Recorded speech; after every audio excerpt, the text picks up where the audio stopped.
Hi guys, Andy from LOD Designs here again with an update to the Legend of Drizzt app I was creating. So I'm going to go in and I'll show you. There's a few changes. So we'll start it up.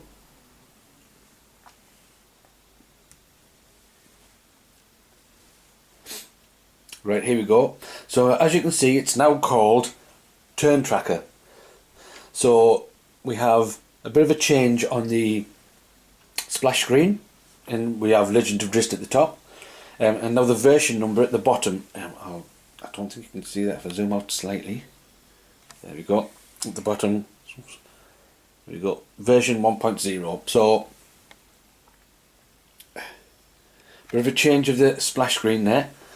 We'll tap to continue, and here we go. Now I have the first 4 characters done.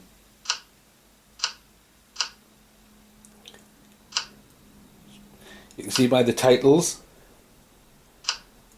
the first 4 characters are done. Them are the 4 characters I'm using in my playthrough of the Legend of Drizzt game. So those are the first 4 I've done first. And now you'll notice we have armor class and hit points. So we can change the armor class and the hit points, so we can now keep track of them. But the rest is just basically the same. Begin the turn, you do the rolling, you can clear the roll, it can be poisoned.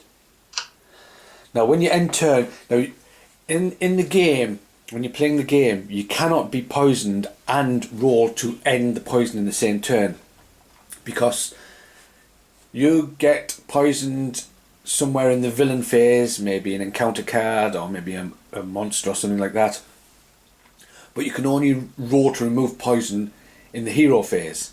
But this doesn't take that into account as yet. So once you've clicked poisoned and you end turn, it'll ask you to roll to remove poison. So basically I've got to ignore that first one and then click end turn. But the neat thing is, and something I always forget to do, is when a hero is poisoned and they begin their turn, watch the hit points.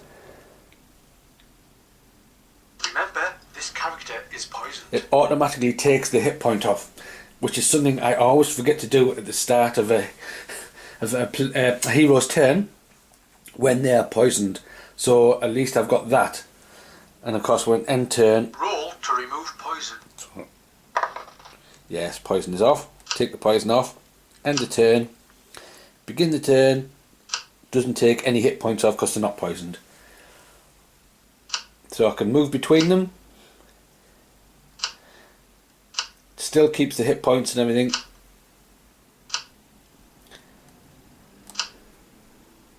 Roll to remove poison. Yes. Remember, Begin this turn. character is poisoned. So for poison, different characters. Roll to remove poison. Remember, The hit this points keep character going down. is poisoned. Hit points Remember, go this down. character is poisoned. So it's there to remind me of poison, and also when you have bonuses and negative bonuses to armor class, like you've -4 to armor class because of something, but you've got a magic helmet that adds +2 to armor class.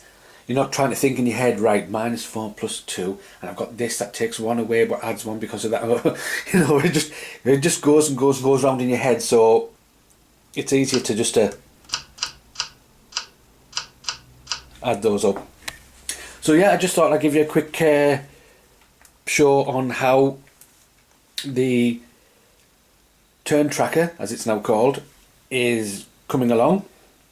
It's finished for what I want to do in my game playthrough, but of course there's lots of things to add in. Things like, is the player immobilized? I'd like to split it into like a hero phase, where you have tick boxes. So you can say I've moved, so I'll click the tick box and I've moved. I've attacked, click the tick box and I've attacked. So then obviously then your hero phase ends and you go into the exploration phase and then onto the villain phase and that sort of thing.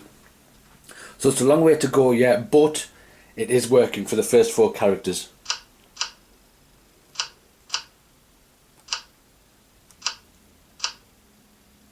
Remember, this character is poisoned. Still poisoned. Roll to remove poison. I've remembered, so I don't need to roll again.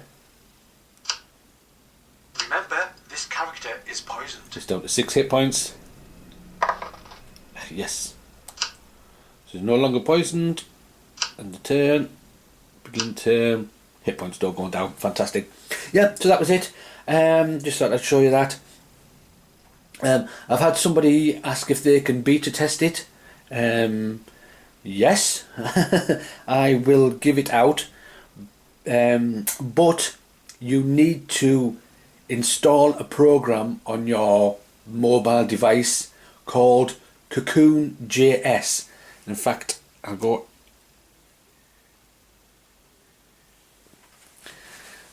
and I'll zoom in, so excuse me for a second. There we go. If you download that from the Google Play Store, it's free, completely free, but you do have to register with them and set up a little account. Again, it's free. You don't get ads or anything like that. They will send you a numbered code by email, and then when you start this Cocoon JS, it will ask you to put this numbered code in, and then it's all up and running. There are various YouTube videos showing you how to install and get Cocoon JS up and running, but that is something that you need to have in order to run this app. If you do get it up and running, you need to be able to copy files from your PC onto your mobile device. I will give this app out as it stands for testing, because I've only tested it on the Nexus 7. I haven't tested it on any other device, so I'm not sure if it'll work on any other device. You'll need to copy the file into the root directory of your mobile device. Don't put it in any folders or anything like that. It needs to be right at the root of the device, so that Cocoon JS will pick it up. When we run the Cocoon JS, this is what will come up, and we want your app, and we click your app. It says, there we go. It looks in the root folder, and it will give a list of any files in the root folder that it can run. Obviously this is the only one I've got, called LOD Turn Tracker. So yeah, I mean, I can give that file out if anyone's interested for testing out. I'm not sure if it'll work or not, like I said, but you do need Cocoon JS installed and the ability to copy files to and from your mobile device. So there we have it. An update on the turn tracker, which I will start using in the next episode of the Legend of Drizzt playthrough. So, catch you guys later.